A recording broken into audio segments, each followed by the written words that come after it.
All right, today we're tackling a huge topic that's really shaken things up, the intense ongoing battle between creative people and generative AI. Our source for this explainer, an essay from the New York Times, kicks things off with a question that honestly just cuts right to the chase. It gets to the very heart of the whole issue. I mean, think about it. What happens to our culture, to art itself, if the answer to that question is no?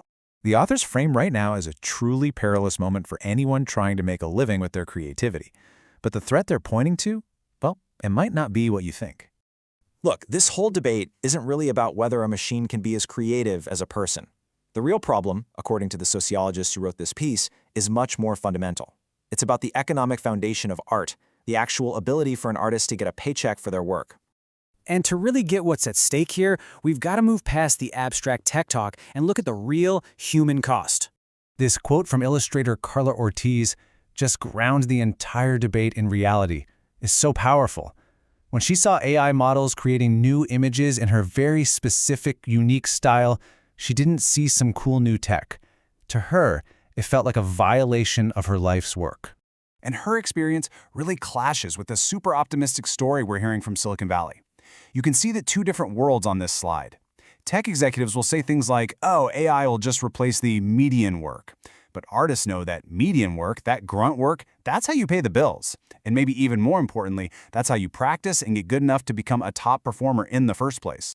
So what's pouring gasoline on this fire? Well, it's this other powerful force that's pushing companies to adopt this tech, fast. It's the corporate bandwagon effect. Okay, there's a fancy sociological term for this: institutional isomorphism. It sounds complicated, I know, but the idea is actually really simple. Basically, when a new, confusing technology like AI pops up, companies get nervous. So what do? They just look over and copy what their competitors are doing. It's not because it's a great strategy, it's because they are terrified of being left behind. It's corporate FOMO, pure and simple. And this quote from Sam Wheeler of the Writers Guild, man, it just nails it. He saw it firsthand during contract negotiations. Media companies were fighting tooth and nail for the right to use AI, but when he pushed them, they admitted they had no actual plan for how to use it.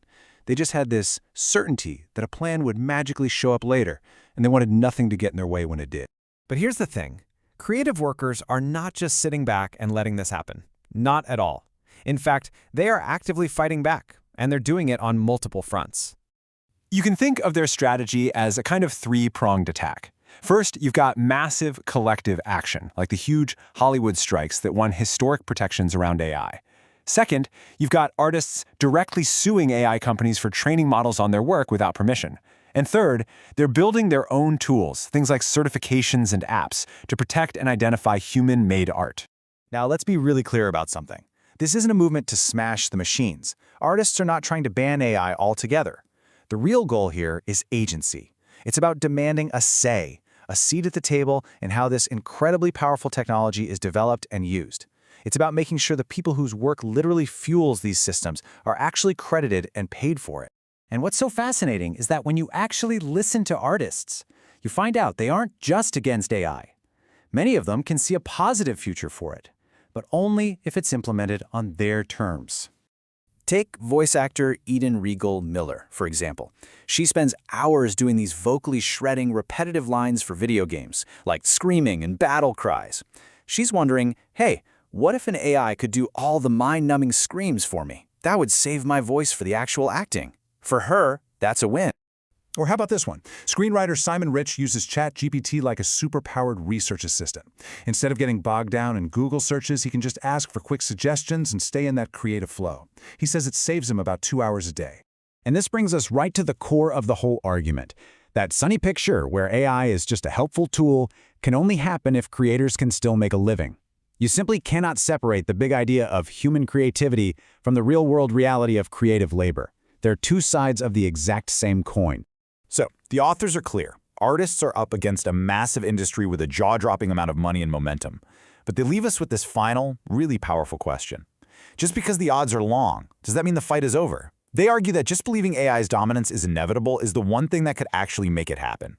The battle for the future of paid creative work is happening right now, and you know what? The artists have already landed some pretty solid punches.